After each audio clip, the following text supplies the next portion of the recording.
আমাদের আজকের ইনশাআল্লাহ আনারস পেয়েছি। গত নির্বাচনে আমি আনারস মার্কায় প্রতিদ্বন্দ্বিতা করেছি, এইবারও আমি আনারস মার্কা পেয়েছি এবং প্রতিদ্বন্দ্বিতা করব। তবে আমি ইনশাআল্লাহ আশা করি এইবার আমি বিজয়ী হব ইনশাআল্লাহ। আর আরেকটা জিনিস, এখানে দলীয়ভাবে কোনো প্রভাব নাই, কারোই কোনো ইয়ে নাই। এখানে সিনিয়র অনেকেই দাঁড়াইছেন, সবাই ভালো মানুষ যারা প্রতিদ্বন্দ্বিতা করতেছেন। এর মধ্যে কারো সাথে কারো দ্বিধা নেই, দ্বন্দ্ব নেই।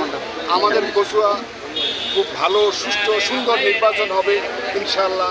আপনারা দোয়া করবেন। আমি আনারস পেয়েছি, সবাই দোয়া করবেন আমার জন্য এবং আনারস মার্কা ইনশাআল্লাহ বিজয় হব।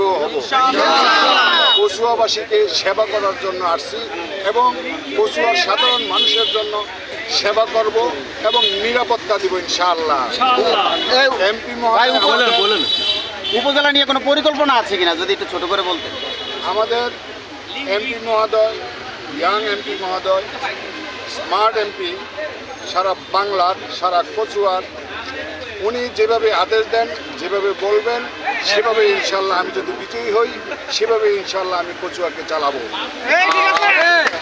আর আরেকটা কথা, আপনারা সবাই বিশেষ করে আমাদের এমপি মহোদয়ের দোয়া করবেন, আমাদের এমপির জন্য দোয়া করবেন এবং আমার জন্য দোয়া করবেন।